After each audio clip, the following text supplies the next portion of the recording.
Thanks very much. As Amanda said, I'm Jacob Heil, the Mellon Digital Scholar, which is, basically just a nod toward Mellon, who helped us out to do some experiments that we'll be talking about today, or I'll be talking about today.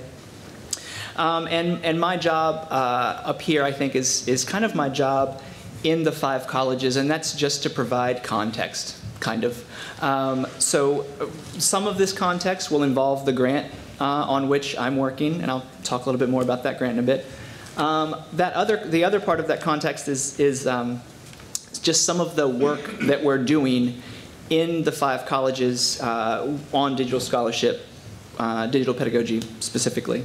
I think what we have are 3 different examples of the ways in which different kinds of partnerships have evolved over the course of time in our consortium.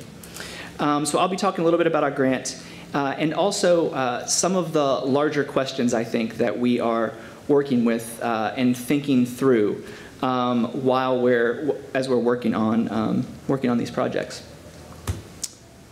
So this is just some background information about the grant, and I'll say now, I meant to tweet these out. You probably can't see the bit.lys I have at the bottom there, but bit.ly OH5 portal is old projects, and bit.ly OH5 projects. Those are our new projects that we're working on currently in development. And so with this grant, I think the idea is that it's incumbent upon us to think through how we do digital scholarship in a liberal arts environment. That's, I think, why we've read articles recently in the Chronicle of Higher Ed about how Mellon has put money into private liberal arts colleges or private institutions in general. And I think the idea, our charge is to figure out how we do this in environments where there aren't digital centers, centers like that in campus. And for us, that's an especially interesting question, because we're a consortium spread over many miles in eastern Ohio here. The 5 colleges, you can see, are Oberlin all the way in the north, all the way down to Ohio Wesleyan, which is almost in Columbus. So I remember Brian Croxall speaking on this stage, or a stage here, last year, was talking about how at Emory they needed a space for people to come and to locate the resources to do digital scholarship. And for us, that's just not possible. Space is kind of our enemy because we're spread out in that way. So much of what we're doing is trying to think of ways that we can collaborate, ways that we can work together and build partnerships over that space. And so we're thinking about smart ways in which to collaborate. We want to do this kind of work responsibly in terms of archiving the work, in terms of the longevity of projects, stage things in responsible ways, and think about the roles of librarians, educational technologists, faculty members, all wrapped in as parts of teams. And in fact, I'll do a little nuts and bolts here, actually, the gist of which will be this idea of our team-centered approach. The shape of the flow chart is enough, really. The idea is a faculty member will propose an idea, just the rawest of ideas, and then what we do from there is we put together a team, and that team consists of me, the faculty member, a librarian, an educational technologist, and the liaison librarian and educational technologist. And so in these, then we'll have a project meeting. In these meetings, we plan the projects, we stage them, we think about budgets, we shape the project, and so we come up with a form for a formal proposal, which will then be written by the faculty member to go through a local committee. And the idea there is that after we have that first meeting, in that meeting we're planning things, but also then we have a team formed after the fact. So it's a team-centered approach, but it's a faculty-guided approach. So we're working on, because we are working on pedagogical projects in that way. So keeping them in the classroom. I think that's an undercurrent that we've had here today. We've heard a lot about collaborations and partnerships between different kinds of spaces and different kinds of entities in different institutions. And so this is one of the ways in which we're doing that in our consortium. And so far, I should say, most of these projects have been, these project teams have been largely local project teams. We haven't been able to reach across the lines within the consortium as much. As it turns out, collaboration over space between 5 colleges is kind of tough. Pardon me.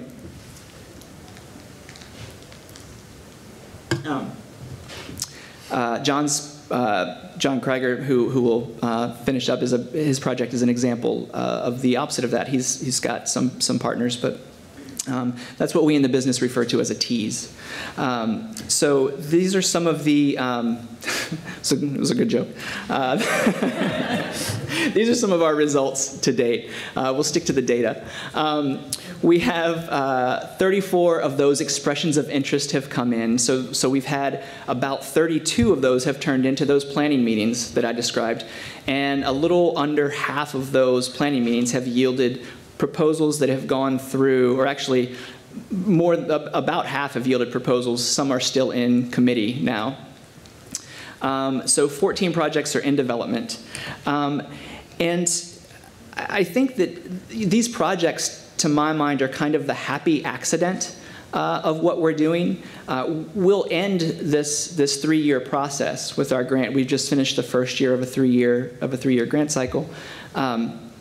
We'll finish that with these great projects, but the real work, I think, is to be thinking about how do we do this when there is no Mellon Digital Scholar and there is no funding for that project. This is the responsible part that I was talking about earlier. What are sustainable models for doing digital scholarship in the liberal arts?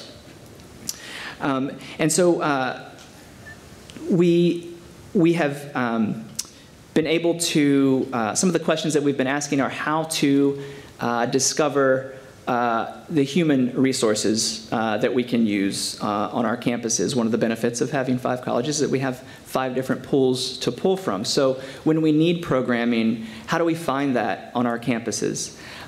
Is the answer within the IT structure, by which I mean infotech and not instruction tech necessarily. Because I think those partnerships between libraries and instructional technologists are increasingly important collaborations, as well as the charge of each kind of overlaps. More and more those Venn diagrams tend to overlap. And also thinking a lot about students, and we've been involving students in all of these projects as much as possible and in meaningful ways, so that students are also collaborators in the building process, and it's not just digitizing things. Curation is a part of it. Heard a lot about curation here today. Curation is a part of that, but also gaining development skills that they can put on their CV if they want to do that sort of thing. So we're trying to think about those. Also, there's a project that has that's building into it. A couple projects actually that are building in the idea of a fellow. We're trying to pilot over the course of a few years the idea of a digital history fellow or of a queer studies fellow, in hopes of making that part of the institutional fabric. And so these are some of the ways in which we're looking for the human resources to make these projects happen. And so some of these big questions, some of the answers that we have come, some of the conclusions that we've come to in this, this idea of collaborating over space, over 5 colleges being difficult. One of the biggest lessons that I've learned is we just have to be aware of one another. And my discipline is English Lit, and my dissertation all the way through, I was trained to know the answers, right, and not to necessarily be talking to everyone all the time. So increasing these the avenues of communication as much as possible. So the ways that we've done that are through Google Groups, because it's a group and it creates at least the idea of a collective of people who have the same sort of goal. And that is really what I think we can hope to achieve here. Like I said, the projects are the happy accident. What we're really trying to do is to, while we're building those projects, we're fostering this culture in which digital scholarship can grow. Doing this kind of work, being present on the campuses, having conversations with folks like Carol, Katie, John, and John, helps us to further those conversations on up the chain in terms of talking to deans and talking to the folks who can value this kind of work within library structures. If a robust liaison system is an answer to doing digital work, then how do we value that work alongside other tasks? Thinking through these kinds of questions, we're hoping to be working through these in the process here, and I have up here a vague collaborative project management solutions. What that is, we're using Basecamp. It's as easy as that. It's free for teachers, and I'm not teaching, but I sent an email, so it worked out.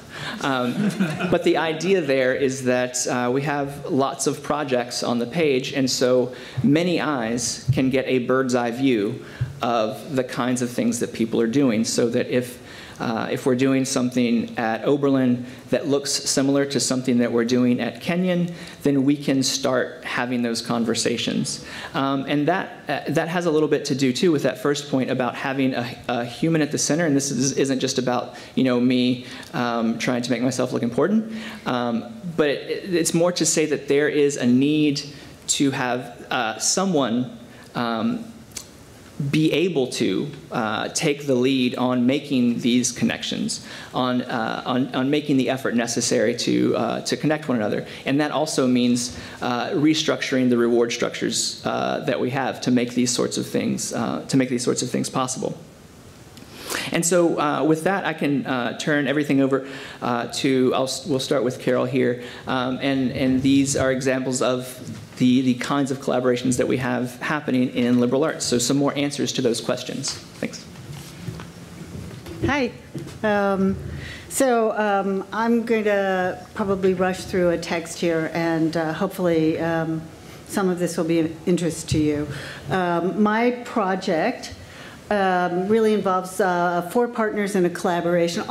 Every digital project I've ever worked on has had lots and lots of collaborators. These are my main collaborators, and I don't mean to exclude the wonderful librarians or Jacob, who are also people that I work with, to do this. But my collaborations to do the kinds of work I've been doing have been historians, archivists, and students. There's nothing really new about historians and archivists collaborating. Historians look for documents, personal papers, census records, pamphlets, social movements, and I in particular look for materials on race, gender, and women, and social movements in the 19th century. Archivists collect these materials at Oberlin College. I'm very fortunate to be working with Ken Grossi, and in an archive that has a remarkable wealth of documents, enough that would keep an American historian like me busy for more than one lifetime. The basic notion is, for all of the historians out there in the audience, and we're not really at the back end of digital scholarship, we're actually in the forefront. We read and interpret these materials, and then the archivists like that we use their materials, and then we try and create new understandings of new historical narratives, new ways to think about these materials. is not just about finding the archives and finding the materials, it's about actually getting them out there. And the students, well, for me, teaching history means teaching students what historians do as much as the context of history. So I want to tell them how historians, I want to work with them about how historians craft narratives, so I want them to get into the archives as much as they can.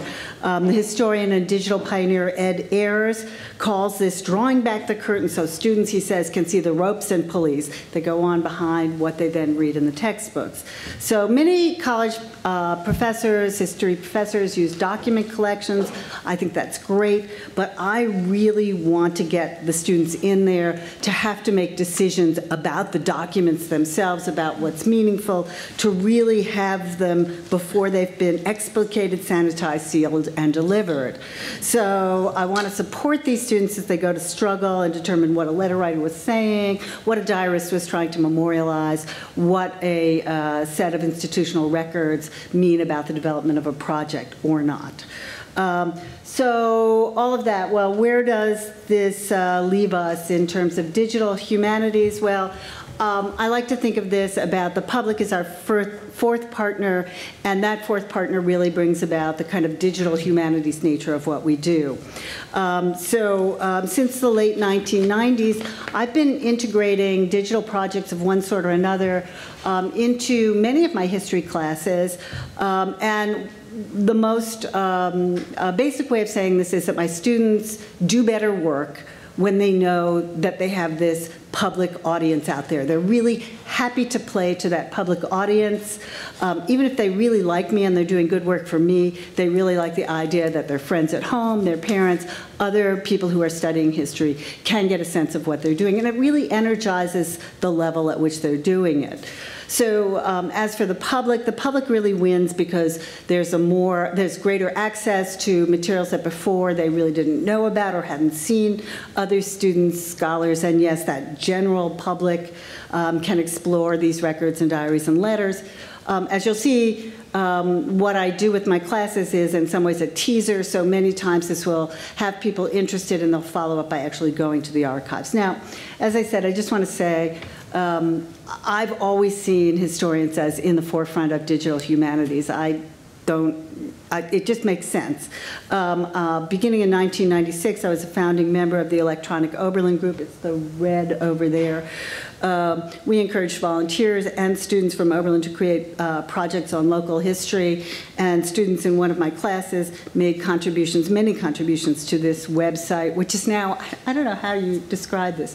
We can't support this anymore. The software no longer exists, right? So we have to do something with it, but we haven't quite figured that out. Then in 2002, I was invited by Tom Dublin and Katie Sklar to be a founding member of their women and social movements in the United States. For those of you who are historians and might know of this, it began as a sort of online set of projects and has become an online journal and really rich documentary archive.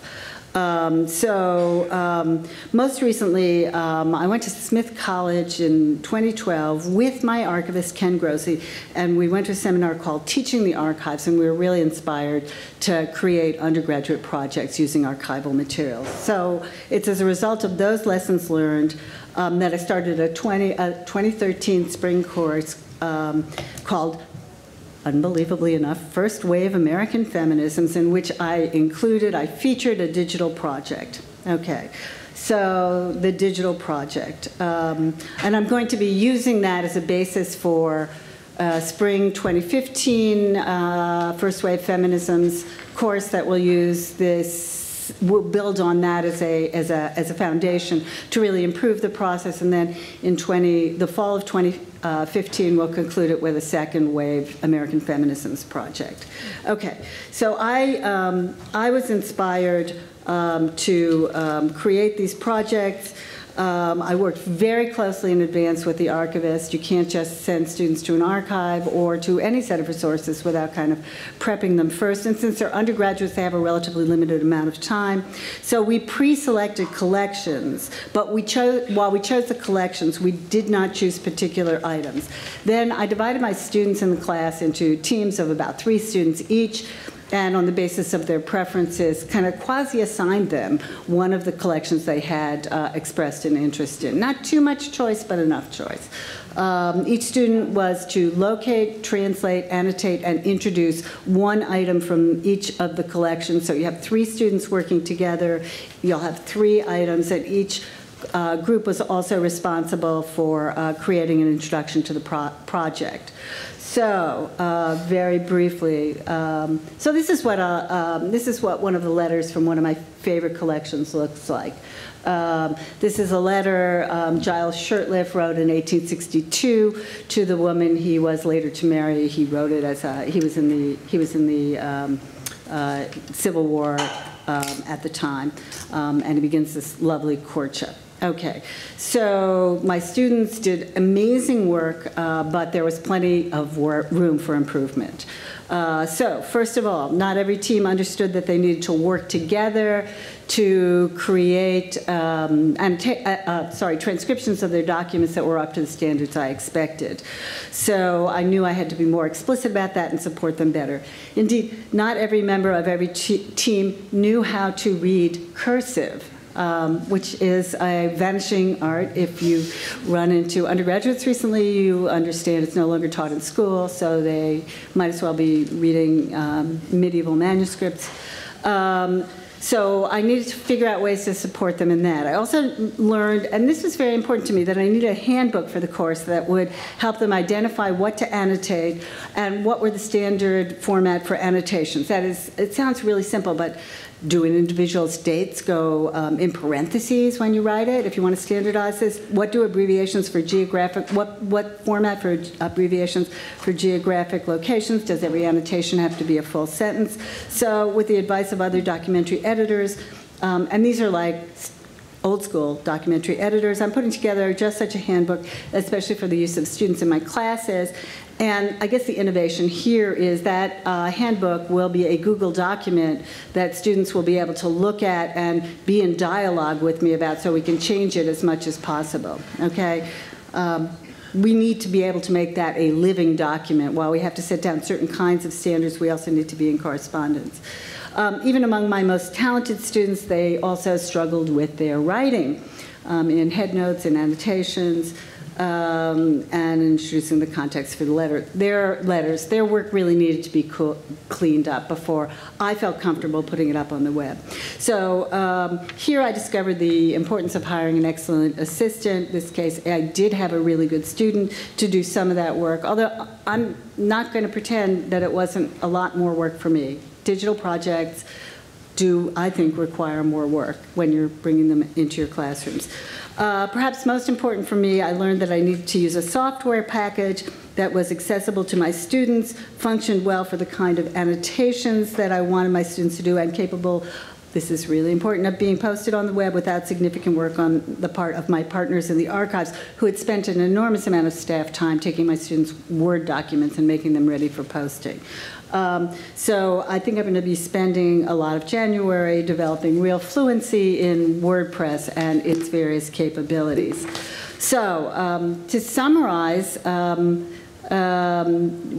I now hope to do with the 2015 First Wave American Feminisms project, oh, here's the cover page of my favorite project, is to create something of a plug-and-play model and to create a toolkit that can be used by other archivists and professors in Ohio 5 and beyond. And so that's what I'm hoping we will get out of my 2015 experiments, this toolkit, so that we can sort of ask other places to use this, and we can read their documents as they go through their archives. This, by the way, is one of the, so this is one of the other things that I hope to do.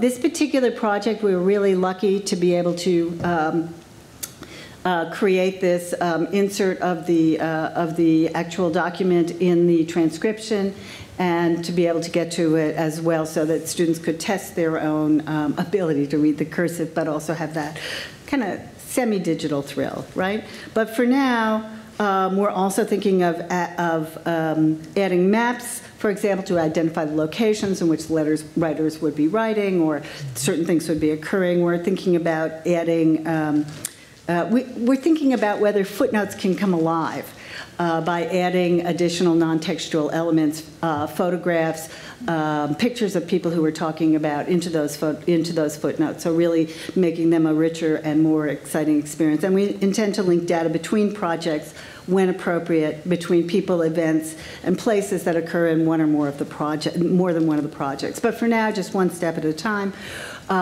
We are, that is, Ken Grossi and I are hoping that before I teach the course in spring of 2015, we're planning on hosting at Oberlin a small gathering of Ohio 5 colleagues who may be interested in doing this work, archivists and professors, to consult about what exactly we should be putting in our plug-and-play toolkit. So if you have ideas, please, by all means, I really want to hear your ideas about what we should put in a toolkit. To conclude, I just want to say my projects are pedagogically driven. I love the digital technology for how it helps me teach better and how it helps students learn more deeply, okay? And as a historian, there's tons and tons of stuff that we can now do to improve not only our research, but the ways in which we teach and learn using the technology. I got into this because I thought it was a really terrific way of helping students learn, and that's what I think I'd like to keep focused on. Thanks.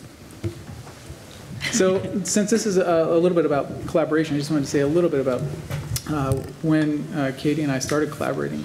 We started collaborating about in 2009 when she completed our Faculty Fellows program at Wooster, where we introduced faculty to emerging technologies and emerging pedagogical trends. And we've been collaborating since then. And this summer, while she was on leave, she sort of asked me this question. All right, what do we want? I look like that too. Because she was going to teach a first-year seminar, and she was kind of thinking about what did she want those students to be able to do.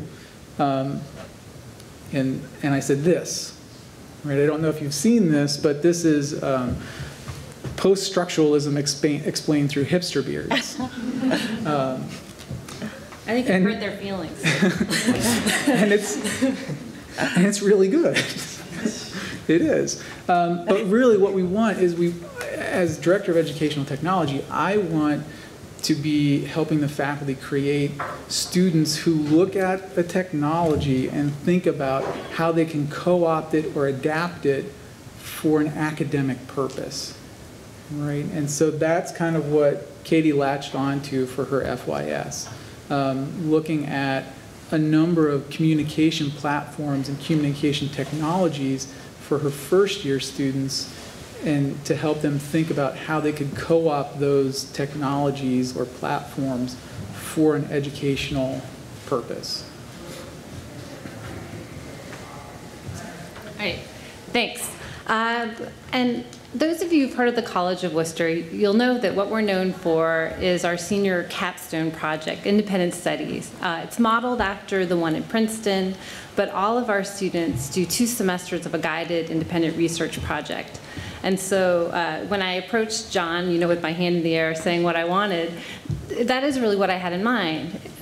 As we have more and more students in history and in the other disciplines producing work that goes beyond just the traditional bound thesis and instead is in a digital format and designed to be for a wider public audience, what can I do when I have them as first years and they're kind of moldable and excited, to try to make sure that they're the kind of students that are willing to take these risks as seniors. And I think that they often do see it as a large risk. I mean, we've trained them to be masters at the research paper, but they haven't necessarily been trained to think about how historians use Omeka, how historians do these kind of digital projects. And so, again, working with John, I thought this was my ideal time to get them to mold them into, creatures of my will later. And so we started, and John got me to really think about a more holistic idea about digital citizenship and creating an online identity. The first-year seminars are writing and research intensive, and so we do a lot of writing, a lot of revision. And so what we did was say, okay, instead of having them write 5 standard papers, what if Each of these formal writing assignments instead is built around a digital platform. And it lets me get at a lot of the same things about thinking about genre, tone, the conventions of the community, but do them in a public way. And I can't agree, this is one of the many things that Carol said that I found myself nodding and agreeing to. The public matters. It really makes them up their game, right? Yeah. They're a little nervous about it at first, but there's stuff that they would turn in to me that they won't turn in if they know their peers are gonna see it. And most of the stuff that they're doing for me, I mean, some of it has a wider audience, but realistically, I think it is mostly people in the class who are seeing it. This is also really attractive to me as someone who teaches a lot of writing, as a way to break high school students of only thinking, of trying to make everything a 5-paragraph essay, right? Because that's their wheel horse, that's what they want to make everything. And instead, if you're doing something like get them to write an article for Wikipedia, it just won't work. And so the Wikipedia assignment was one of the first ones we did. And I think, honestly, I'm in the middle of this project right now. I mean, it's, what, week 11 of our semester. My freshmen are still working through this. But the Wikipedia was the most successful in terms of, we started by having them pick a Wikipedia article of their own choice and evaluate it as a source. So talk about the argument, the standards of evidence. I let them pick any topic they wanted as long as it was related to, we were reading The Lost City of Z, which is a great book if you haven't read it. And so they could go through and think about how the articles are set up. I lucked out because actually in my class of 15, I ended up with one student who was already a Wikipedia editor.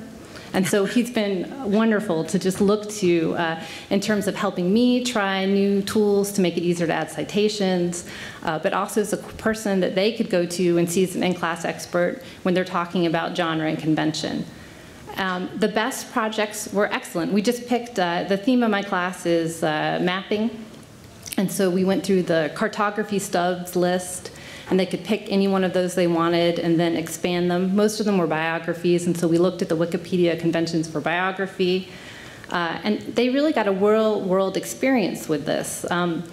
People's articles were deleted instantly when they didn't follow the rules, and that was kind of alarming to them. I got a lot of late emails, Professor Holt, I did this and it's gone, it's gone. And so I said, no, I can look and see what you did, but why do you think the Wikibot deleted your article? And so we had some really good conversations about that. And so again, this one was really, I'm a historian. I try to be at the forefront of the digital history, but I know I am coming to Wikipedia 10 years late. But this part was very successful. That's great. And so this is something that wasn't quite as successful. So the second project that we sort of had them do was to think about how to use Twitter in an academic way. And they really didn't get it.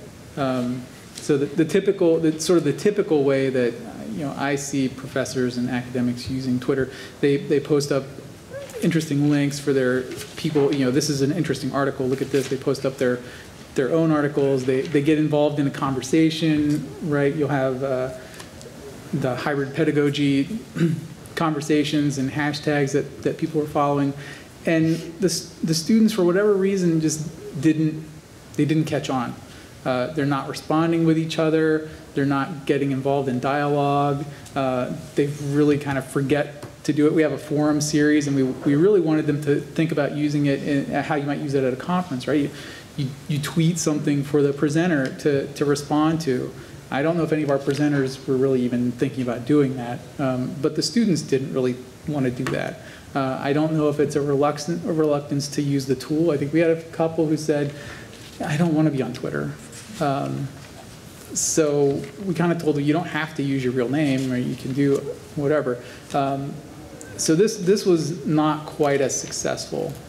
They really struggled with thinking about how we wanted them to use Twitter in the class and what was expected of them and so I don't know how we might tweak it or what we might do, but this was something that definitely would need some reworking, and I don't know how many of you have experimented with having students use Twitter or how you might have them use it.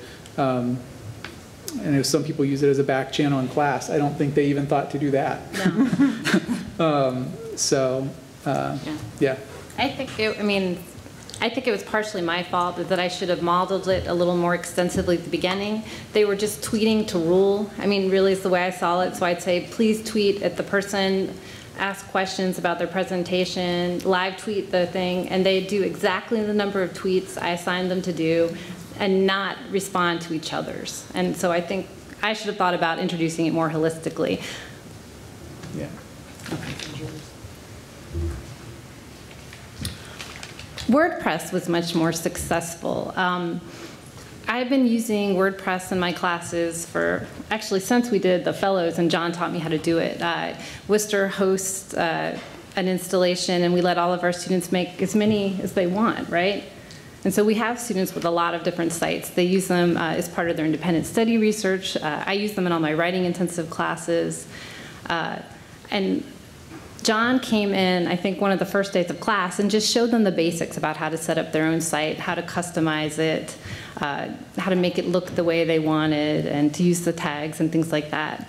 And then throughout the semester, we've used it to talk about writing in process, to talk about responses to things we've read. I had them, the great Professor Hacker idea where you have them read their earlier posts and do the meta posts talking about how they're using blogging as a tool. That was really successful.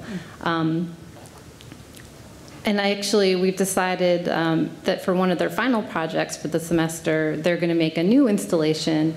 And since we're talking about digital identity and digital citizenship, they're going to create an online portfolio and resume. So again, thinking about what's their online presence and how can they curate this and make sure that they look the way they want to look when people are Googling them. We use Tumblr. And again, John always laughs at me because I think my approach to a lot of this is always, let's try a lot of stuff and see what sticks. The Tumblr did not stick as much either. And again, I think it's because I was trying to make it do something it wasn't. Despite my kind of enthusiastic waxing about Tumblr, and I really tried to get them to appreciate like the notorious RBG and other Tumblr sites like that, it didn't take off. But you never know, right? I mean, we were doing a short collaboration with our special collections department as well. So we went in and we looked at historical maps and took pictures of them and did this kind of nice visual analysis of the different maps.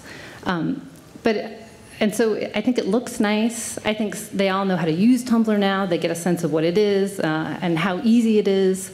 But since I chose a project that wasn't time-based, it didn't quite work out the way I wanted it to. And so I need to think about that more carefully in the future.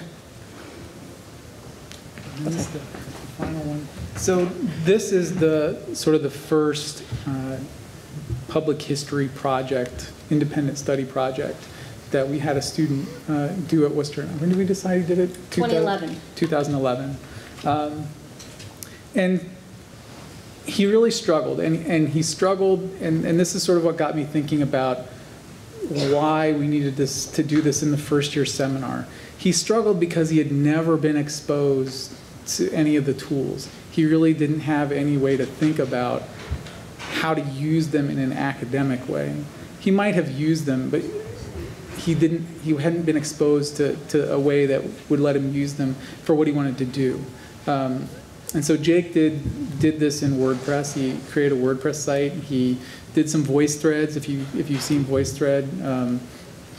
He opened it up. He really let anybody come in and comment on it, and I don't think he really got any comments. He was kind of sad about that.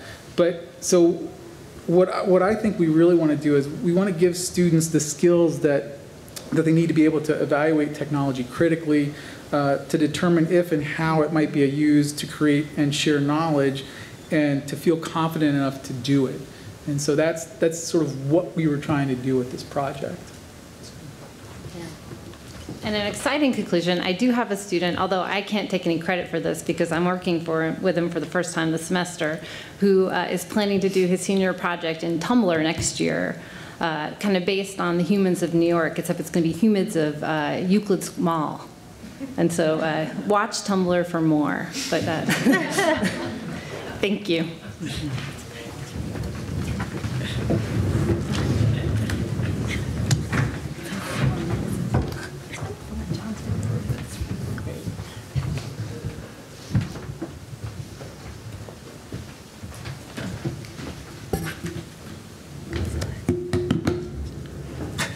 Are we live? All right. Thanks for your button pushing. Do it again. Let me adjust this up here. So I am John Krygier from Ohio Wesleyan University. I'm a geographer, also the director of environmental studies there.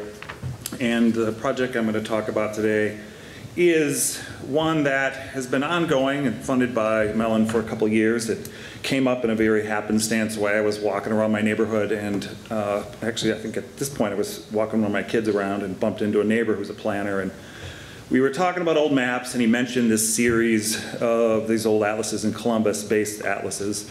And so I looked it up later. I found they were really cool, very detailed maps. People love maps. They're historical. They didn't seem to exist, at least the Columbus ones, in any digital form, and also didn't seem to be copyrighted. So set forth thinking about not just cool maps, but what can we do with these with students, and students who are interested in urban geography, and other students at Ohio Wesleyan who have an interest in urban settings. So working on this here, the pedagogical context, it's undergraduate courses, 2 colleagues, David Bernstein, who's at Denison, he's an environmental historian. He's a seminar in the spring focused on urban environmental history, and then Nick Crane, who is at Ohio Wesleyan, an urban geographer. Together, those 2 courses, me working with some individual students, that's the pedagogical context for this, Columbus, Ohio, as I said. And the digital materials are these atlases. So I think question here, the pedagogical question, how can we think and learn about urban places? The way they change, why they change, what forces shape them, how do they shape us, all these kind of things. Me and the 2 other academics working on this have talked a lot about this. It fits into the context of their courses. Jacob mentioning networks, extensive network of people and their things that make this all work. This includes ideas, it includes technologies. If you look through this list, all these really have to fall in place for this project to happen. So we've got certainly the university academics, we've got these old atlases, we've got the libraries where the few copies of these existed that had to be coordinated and scanned. We've got issues, ideas like psychogeography, some old sociology ideas, the Chicago School.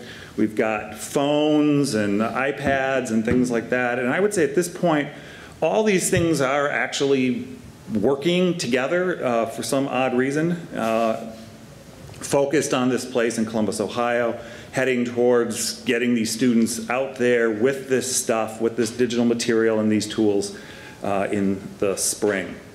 Maybe why it's working is my super organized plan, which you can't read, but all you have to do is read the top line there, and it looks fancy, so you know that it's the super organized plan which is moving this forward. But throughout, there's all these things are to me really interesting issues that have arisen in this sort of meeting of pedagogy, these historical atlases, study of urban places and change, lots of really cool things, very diverse. And I'll just talk about a few of these, but the bottom line here is we wanted the students to have access to these old atlas plates, very detailed, created originally for real estate purposes, checking on doing title searches, so very, very detailed urban infrastructure. We wanted to have access to that as well as other historical information while they were out in the field in a way that actually worked. So it's going to have to be phones and iPads and things like that. What we wanted to do is get them thinking and asking questions about cities, jarred maybe into thinking about interesting questions they could ask. And so that's what we wanted. We wanted to have a pedagogical tool here that worked with relatively common technologies. So I'll talk about really quickly here just 2 parts of this. The technical challenge and the collaboration. It is I don't mean to demean the old atlases. They were rather musty. There's only a few of them in existence. We found 3 of them that were in pretty good shape between the State Historical Society, Ohio State Historical Society, and the Columbus public library, getting those into a web app, which it's there. I was fiddling along my phone here just to make sure it's actually still up and working, but it's there on this phone, all 3 of these atlases, 1899, 1910, and 1920. So what do we have to do here? This is the technical stuff, coordinating access to them, to get them scanned. We had to move them, the ones at the public library had to moving things, big historical rare documents from one place to another actually takes coordination. The State Historical Society scanning these things, I'm sure these are processes many of you are familiar with, getting them into TIFF. Georectification, this is where we take these images of these old atlas plates, we add coordinates to them, and those coordinates then give us the ability to stretch the old maps so they fit onto a modern geographic base map. In other words, we're fixing the errors that would have been included in these maps back when they were created. This was done by an undergraduate student puttering for many hours over a computer. Throughout this process, just again, Jacob, but also Catherine, our director of Ohio Wesleyan Libraries, helping to focus and keep us moving along. Taking all these plates, tiling them together, right, these individual plates, we have to piece them together so that they have a complete sort of coverage of the city. We had to work with all sorts of edge matching, exciting things like that. Flaws along those atlas page edges. Map caching, this is so it works like Google Maps where you can zoom in and out really fast. If you just put a gigabyte digital file up on the web, it's going to be really slow in and out. So we had to do this map caching, which images it at different scales so it works very quickly. So we're doing that. Web map apps, these are through ESRI product, they're ArcGIS Online. They have some general templates, and so right now we're putting them into those templates, and we've got about a dozen of them that are mostly designed to work in the classes. We're still working on those. Other data, the base atlases are a lot of infrastructural information, so we dug up to the best of our ability social information, old mapping projects and things that were done around Columbus to add sort of a social, racial component to the project. We are working on crowdsourcing, at least initially for the students, to allow them to create material and upload it, even from the field. For example, rephotography of some of the old panoramic photos we have. They can stand in the field, re-photograph an old photograph, and then that will upload into the system. Little fretting and whining from the faculty, things don't quite work the way we want, why can't you do that? So a normal process on that front. Getting out there and field testing it, which is still in the future, and then I hope maybe for some more money to do some custom programming so the apps work a little more in line with what is ideal in the faculty's minds. So this is like one of the apps here. This is a screenshot. It's allowing you to see the 3 different atlases tiled together. You can see the different plates, the different shadings. And this is something you can zoom in and out of. They are coordinated. You can coordinate them by scale, location, zoom in, zoom out, very quick. And again, this is live on the internet, and it's actually working. I'm surprised. So there's the technology, the process of doing that. The other side of this, which I find just as much fun, maybe more fun, is thinking about some of the ideas that are going to make these work in the classroom. And one of the ideas here was, I'm a fan of psychogeography, which is a approach to lots of things. I guess it is geography, and I'm a geographer, so I find it full of many different interesting ideas. This coming out of 1950s and 60s, Guy Debord. This is sort of political, philosophical critique, but a lot of what they did is plotched around out in the environment, particularly urban environments, trying to sort of unsettle themselves and learn about places, which is exactly what we want to do with the students in the field. So taking some ideas from psychogeography and applying them to our apps and seeing if we can use those to get the same results these folks were getting. I've done this before with students. This is from middle school summer camp, sensory and psychogeography on the Ohio Wesleyan campus. So taking these ideas and applying them, just a few quotes here. What psychogeography is: study of the precise laws and specific effects of the geographical environment, consciously organized or not, on the emotions and behavior of individuals. Sounds very sciencey, which they were very apt at doing, but it was also very, very critical and had very political Marxist background to it.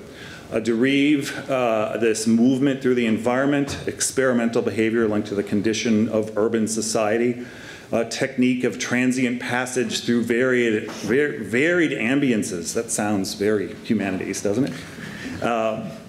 And one thing that struck me in particular, there's a lot of things in psychogeography, but Du Bois, talking about here, a quote from him: "A friend recently told me he had just wandered through the Heil region of Germany while blindly following the directions of a map of London." So this got me thinking, why don't we just give, we want students to think, to come up with questions.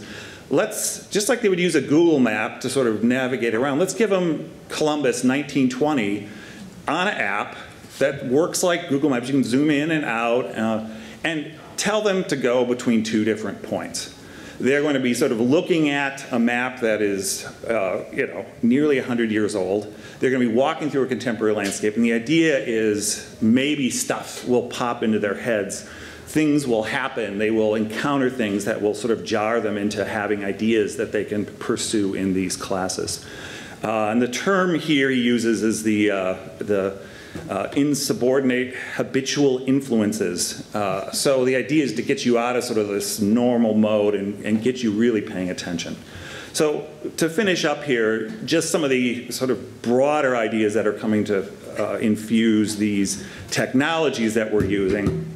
Applied psychogeography for exploring and raising questions, ultimately understanding cities, useful for hopefully urban environmental history and urban geography. That's what they're designed for. Hopefully something real people will want to look at and work with. These are all live on the web. We are, and I probably didn't give enough emphasis to it, working with the city of Columbus, Sheree Alami, and funded architectural graduate student who's doing some of the work here. Without them, we couldn't have all this online stuff. So that kind of collaboration with a government entity has actually worked out really well, is vital for this project. Sheree likes the project and is supporting it because we have some money for someone to work with her, but also because the planning department, historical preservation, there's a whole bunch of other city departments that are really excited about this project, and we probably will be doing more future collaborations with them. I think real people would actually like this, eventually opening up the crowdsourcing so they can put old historic images tied to locations and things on it. I think it's a cool intellectual context, and ultimately I think this network working together, people and stuff, the digital technologies, but the humans, nothing like this can happen without that kind of network. And I think this is it's been a fun example, one that just keeps moving, and I'm, like I said, a little bit surprised. It must be that super organized plan. But it's great to feel when these pieces all start to come together in these kind of collaborations. All right, that's all I have. So, is this thing on? There's a switch. Yes, it is, in fact. Thanks. So we have some time for questions. I just want to thank you all for your undivided attention during the last session of the day. So we're really appreciative and would love any questions that you have too.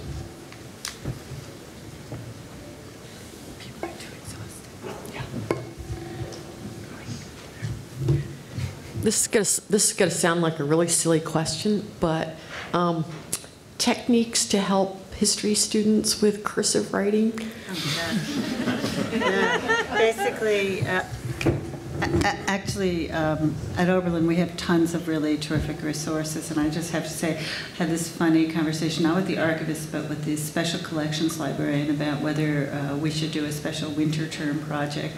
We have a winter term to teach students who might be interested in how to read cursive. For right now, you take the few who still know how to read it and pair them with people who don't know how to read it and have them work together.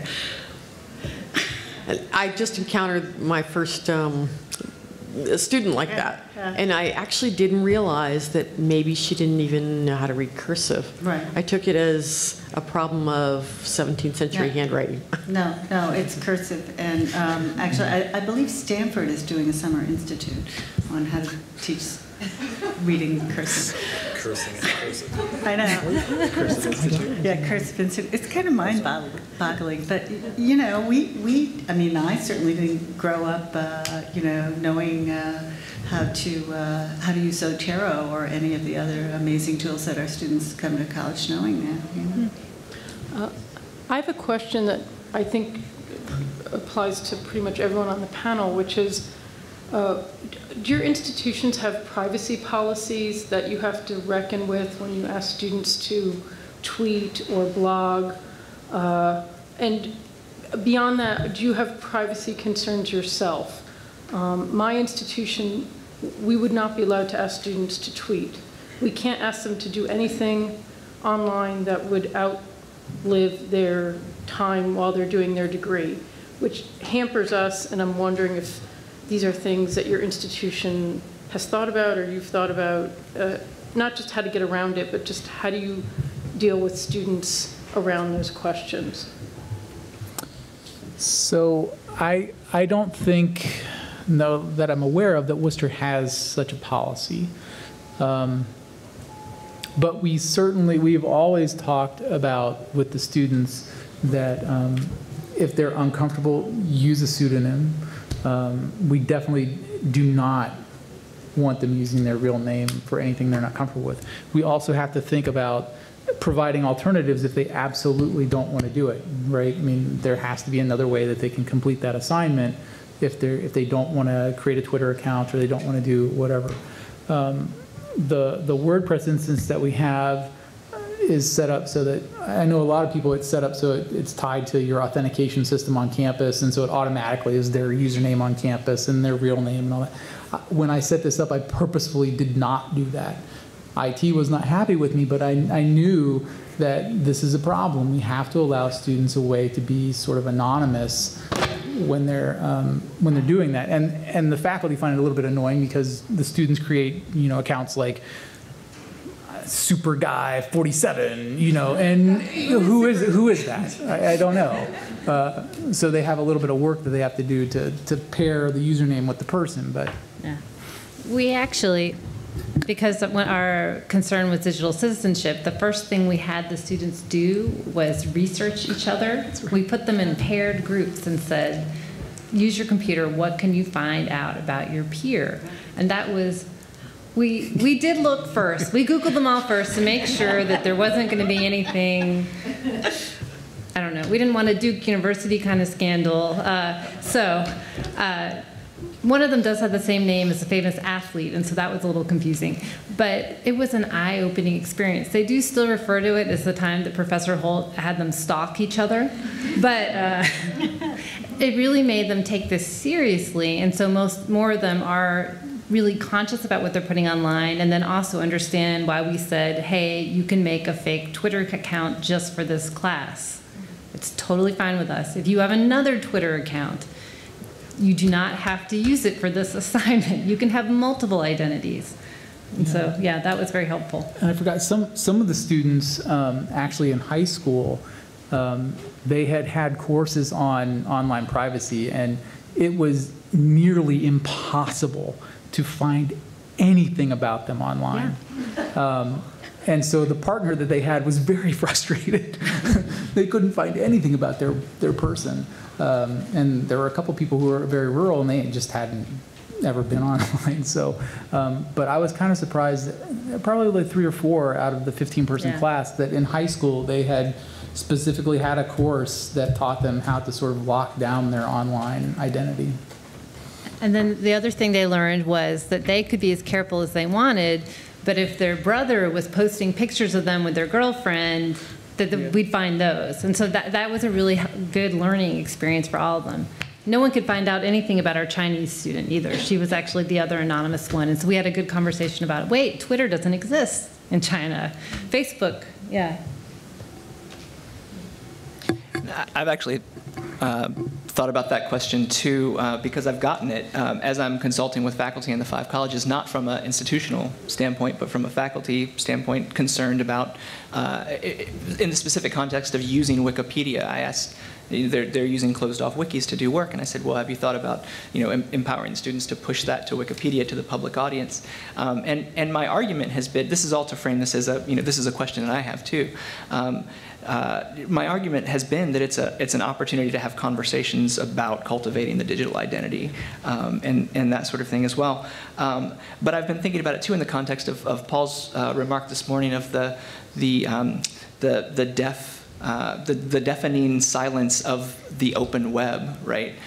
So there, I don't know quite how to frame that yet too, but I wonder if there's something to be said for the fear of I don't know, the fear of a digital self that people aren't actually looking for and going to find. I guess there's always, if they're going to be a politician in the future, then they're in trouble.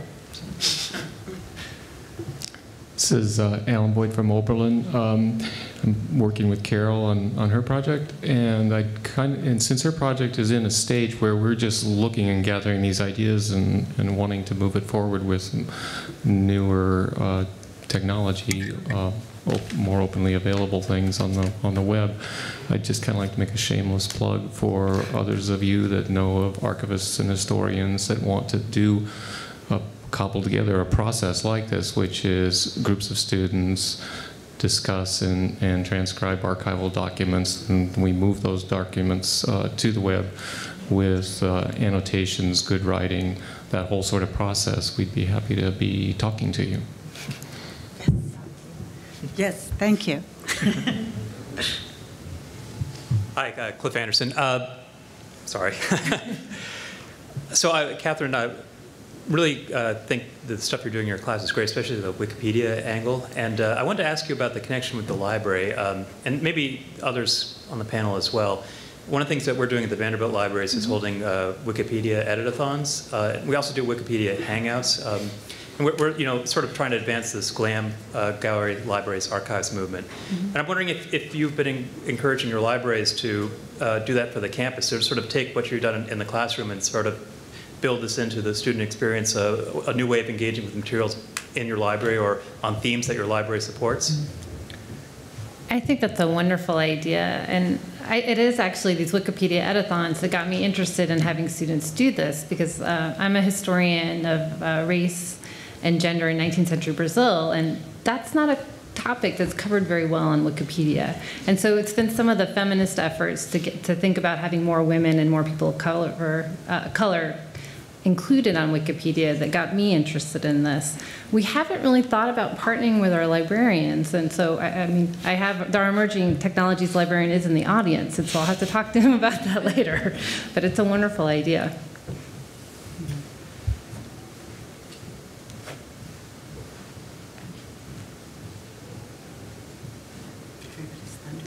I was just wondering if, and thank you all for a really interesting set of projects and how the collaborations can really manifest. I was wondering, how does that manifest in terms of curricula? Have the energies towards building a sustainable, culture of digital scholarship also, have there been similar structures emerged in how students are or are not interacting among the OH5 consortium? That's an interesting question. Yeah. You're asking about interaction between students on different campuses or on each campus? Different campuses. Yeah, this is one of the dreams that we have, right? This is one of the things that turns out to be really hard because it requires It requires faculty members maybe teaching the same subject to, adopt a module. I was thinking about this specifically when you were talking about Brian's project this morning, where 5 or 6 institutions are sharing a module, teaching that module, and then talking about it. It's not something that we've been able to build yet, and I think in part that is because of the way that I'm coming at this from the grant perspective. The way that it's structured is because it's project-based. It would require, at least two faculty members from different institutions to agree to become partners on this grant, which has a certain amount of weight to it, and that's weighted in different ways on the different campuses. So it comes with a lot of baggage attached as well. All that said, I think part of what we're doing here is laying the ground. Part of what I feel like I'm doing anyway is trying to lay some of the groundwork so that these conversations happen more. And I think it probably starts locally with faculty at the same institution working together, and then bubbles out. I see that actually on this panel. The history department at Wooster is exceptionally kind of forward in what they're doing digitally. They have a wonderful project. It's Wooster Digital History. I wish the libraries could take some credit for it, but they've really been pushing forward. Well, we have archival material in there, and Carol, as the historian at Oberlin too, is putting together a group of digital historians to meet. And so we're getting there, I guess, is the very long answer, by knowing what one another is doing, sharing our ideas across the consortium. So. Well, I think you and I had done some brainstorming about ways that we could get students maybe to think about this, but we were thinking about hackathons, or thinking about, we've got some projects already, like the Wooster History Project, where they want an app, kind of like Cleveland Historical. That's what they want. They don't want to pay for it necessarily. So they want to see if we can sort of foster some student developers.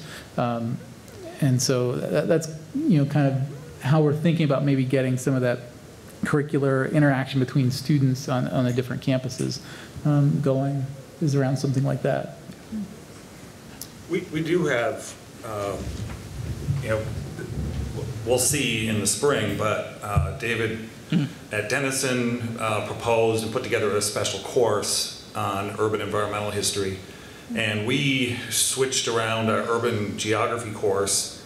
Scheduling these things is a nightmare. We're both half an hour away, 40 minutes away from Columbus. So the idea of scheduling classes at the same time from 2 different campuses that are half an hour away, and then you start dealing with things like, well, I got to be back for football practice or something like that, and so it is difficult to forge those, but we're sort of there. We'll see how it works out.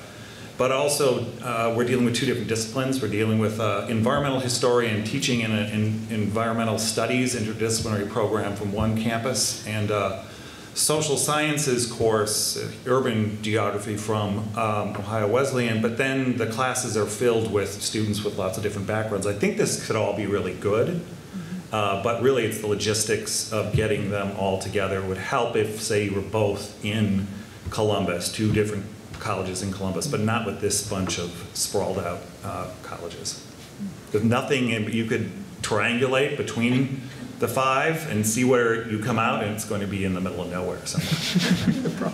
Mansfield, maybe. Which is not nowhere.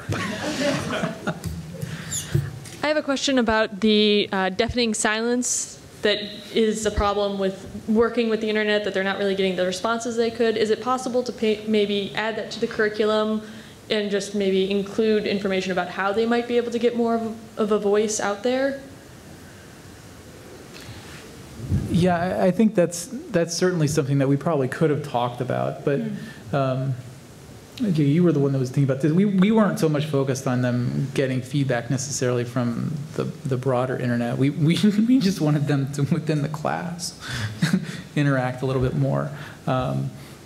We have a hashtag for the class. Yeah, we thought, and I don't know how many of them are using it. No, they're using that. They're just not talking to each other. But there, yeah, I mean, we could have talked a little bit more about some of the ways that you get a tweet noticed, or what are some of the techniques that you might use to have people say, oh, okay, I'll take a look at that. But we didn't really do that. I'm thinking through this now. With reference to Miriam's, the way that Miriam Posner asked the authors to respond to comments and that sort of thing, and it seems like one of the things that we can do, I'm feverishly making notes here, is think about the structured ways in which the human who's at the center here can fold into an outreach program ways of disseminating the information about what we're doing and encouraging those kinds of things. And it's part two of there's cultivating an online presence, there's cultivating a digital identity, but there's also something to be said about cultivating an academic digital online identity, as John and Katie were talking about. And I don't know if it's kind of a you have to walk before you run situation, but it would be interesting to think about what that would look like in terms of folding it into courses, folding it into syllabi, things like that. Yeah. I will say that we did have one response from the broader internet, and I think that was somebody going, "What the heck is this KHFYS hashtag?" from one of their friends, right? I mean, so that was the only. He said it a little more colorfully than that. Yeah. And we did have my student who shares the name with the famous athlete get several requests from seventh graders asking to interview him. Yes. and autographs. Absolutely. Yeah. Interviews and autographs. Yeah. That's one way of cultivating an identity. Somebody else's. That was pretty funny. Yeah, that's about it. So thanks very much for listening.